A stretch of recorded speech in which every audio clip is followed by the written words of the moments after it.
Les rencontres de l'heure. Lieu de rencontre où les idées se bousculent.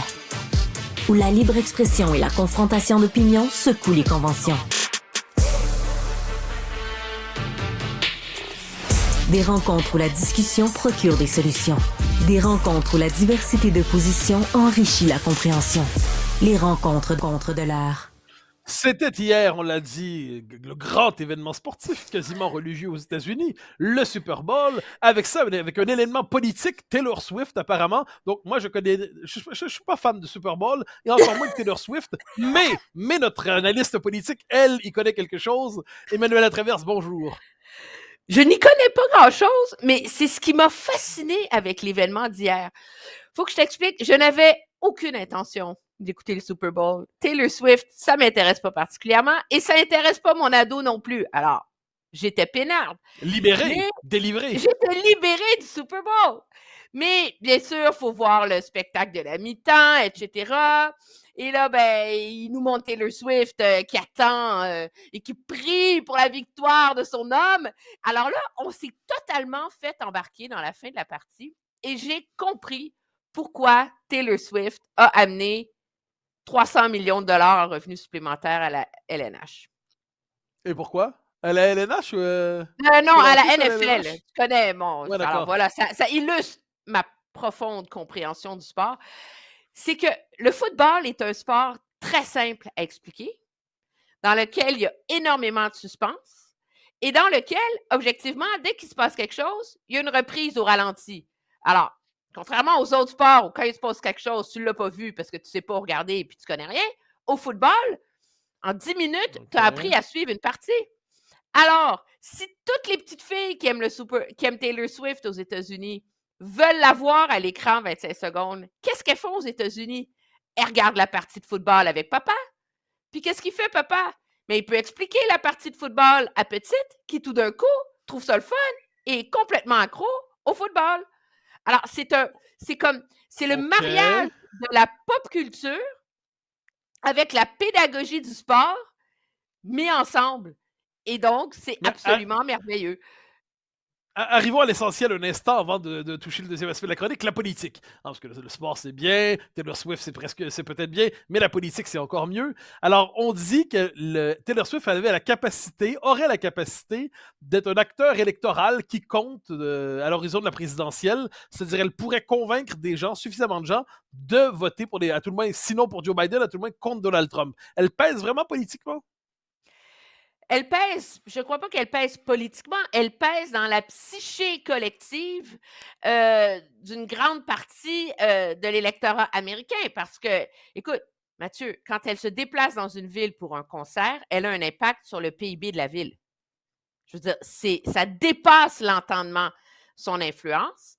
Et ce qui lui donne autant de pouvoir, c'est qu'elle n'a jamais été particulièrement militante. Tu sais, c'est pas comme d'autres vedettes, tu sais, genre les vedettes de Hollywood là, qui sont drapées dans leur Susan Sarandon, la démocrate, Tim Robbins, le démocrate. Ils sont démocrates, tout ce qui est républicain. Tom Selleck, le républicain. Alors, John Voight et Tom forte pour Selleck, ça. les républicains. Ben oui. Et aussi, elle a commenté, elle était plus country, maintenant elle est plus pop. Alors, elle couvre l'ensemble des schèmes, si on veut, et des classes sociales, géopolitiques américaines. Et objectivement, elle a beaucoup de pouvoir parce qu'elle s'en est si peu mêlée. Et donc, on ne peut pas la caricaturer comme « Ah, c'est de la gauche caviar », comme toutes les vedettes d'Hollywood avec leur wokisme, là, puis leur foot. Tu peux pas dire ça de Taylor Swift. Le seul enjeu sur lequel elle s'est fortement mobilisée, c'est la question de l'avortement.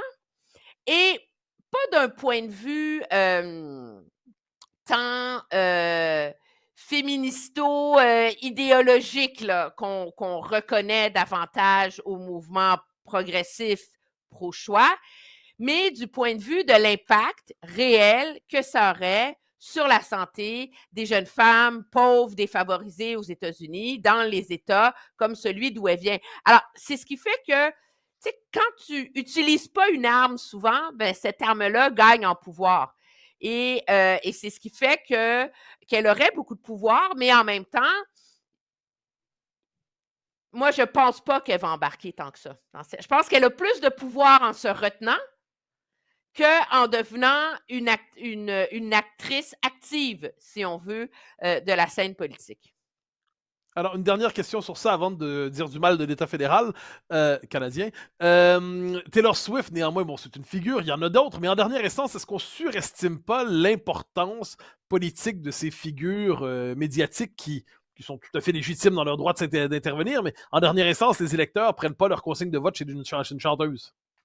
Non, moi, je pense pas que les électeurs prennent leur consigne de vote chez une chanteuse, mais c'est le même effet qu'il y a plein de jeunes filles, de femmes, de Swifties, comme on les appelle, qui tout d'un coup sont intéressées au football, à quel point que, écoute, dans le Super Bowl hier, il y avait des pubs de Dove sur le girl power, puis le courage de se dépasser, puis d'aller au bout de ses rêves, puis c'était dirigé exclusivement à des adolescentes. Alors, de la même façon qu'elle peut avoir ce pouvoir-là sur le monde du sport, ça ne fait pas que toutes les petites filles qui ont regardé le football vont se mettre à adorer le football, mais il y en a une partie qui regarde le football que papa écoute depuis des années évaché sur son sofa le dimanche après-midi d'une manière différente.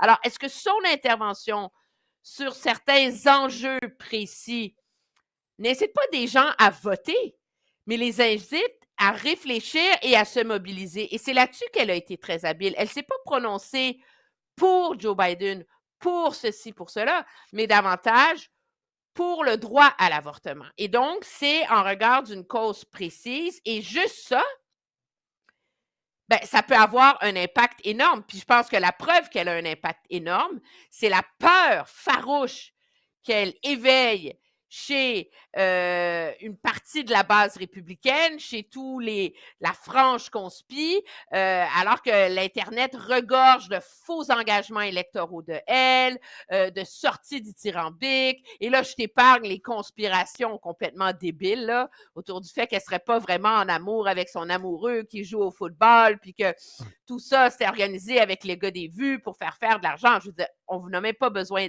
d'aller là. C'est que quand quelqu'un de respecté s'engage dans une cause, ben ça incite certains à se mobiliser en faveur de cette cause-là sans qu'elle ait à dire aux gens de voter républicain ou démocrate ou Biden ou un tel.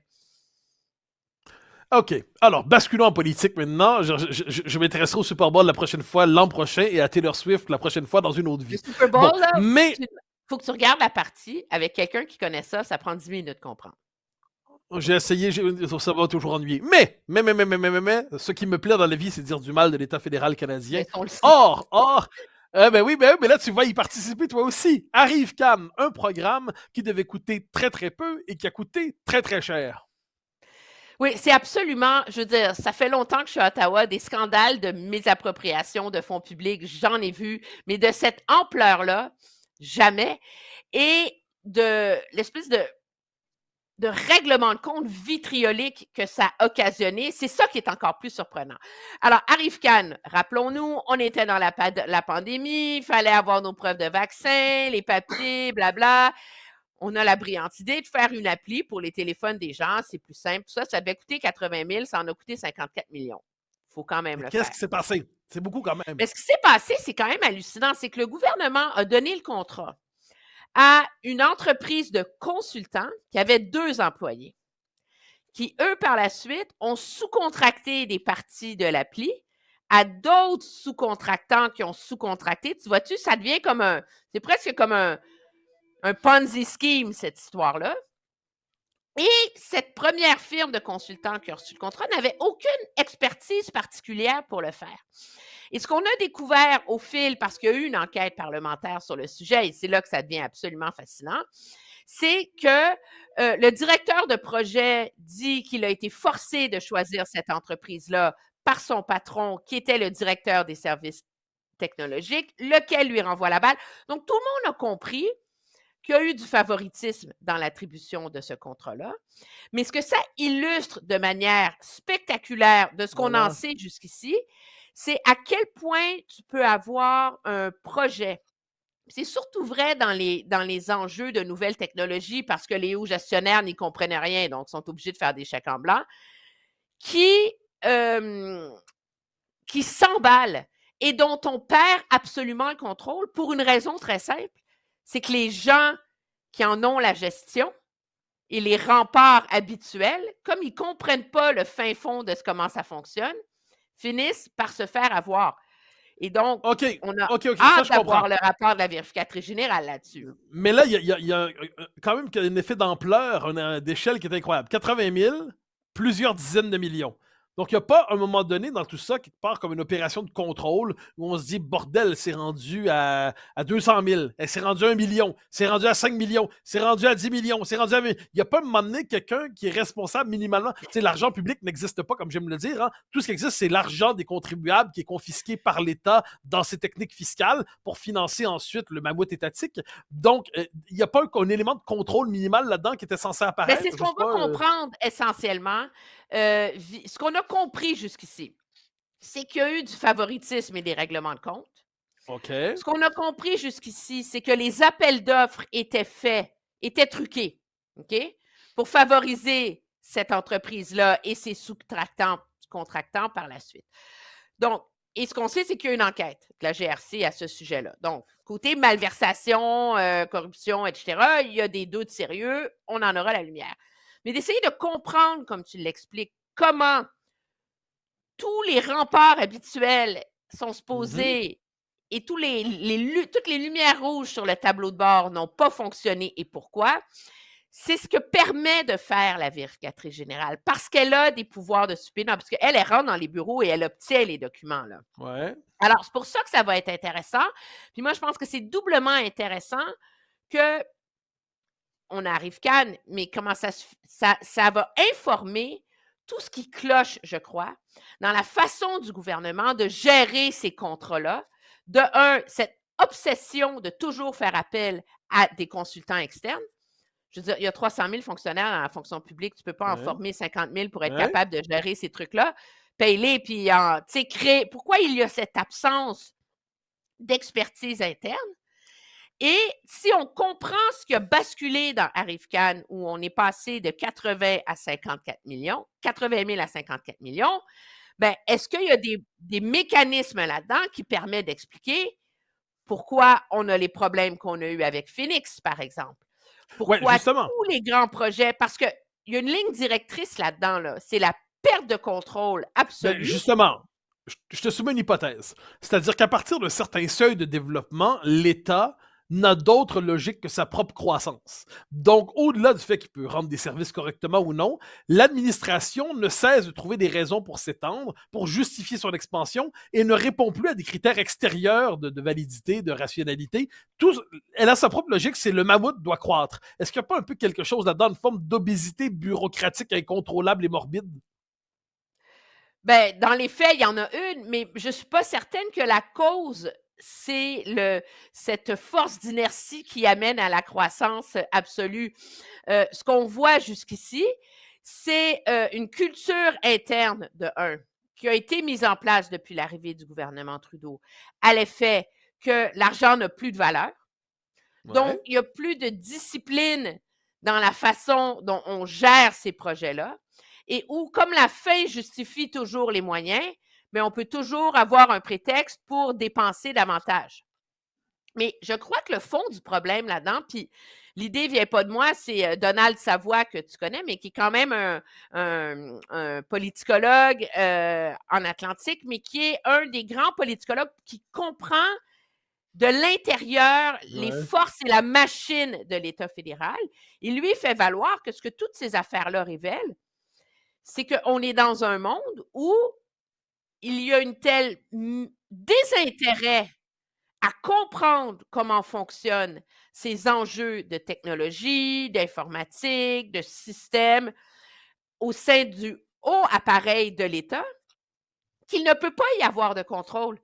Je veux dire, toi et moi, on travaille dans l'industrie des médias. Personne ne s'imagine que Pierre-Carl Péladeau est capable de faire fonctionner une régie de télé, OK? Mais il comprend ce que ça implique d'avoir des régies automatisées. Les gens qui travaillent sous lui, eux, maîtrisent les codes et les mécanismes, ce qui fait en sorte qu'on est capable de contrôler la mise en œuvre de ces grands bouleversements technologiques. Parce que le fond de la question que ça soulève, ces histoires-là, c'est quoi? Comment ça se fait que dans toutes les entreprises de la planète, on fait des transformations technologiques Ouais. hallucinantes, OK? Et les plus grandes entreprises de la planète font pas faillite, continuent à faire des profits. Des fois, ils dépensent plus, des fois, ça rentre dans le budget, mais il n'y a jamais cette débandade d'incompétence et de laisser-aller Alors, absolu qu'on voit dans le secteur public. Et ça, alors quand que, on n'est pas capable de répondre à cette question-là, ben, on est pris avec les mêmes problèmes. alors que si l'État était géré comme une entreprise, Dieu sait que j'en fais pas un principe, mais il ferait faillite depuis très, très, très longtemps. Cher Emmanuel, on se retrouve C'est demain pour le poursuivre ce décryptage paradoxe. de l'actualité. Bien Au sûr. revoir. Bye bye. À demain. Chers amis, c'était un plaisir de vous parler et nous nous retrouvons demain pour poursuivre notre décryptage de l'actualité. À demain.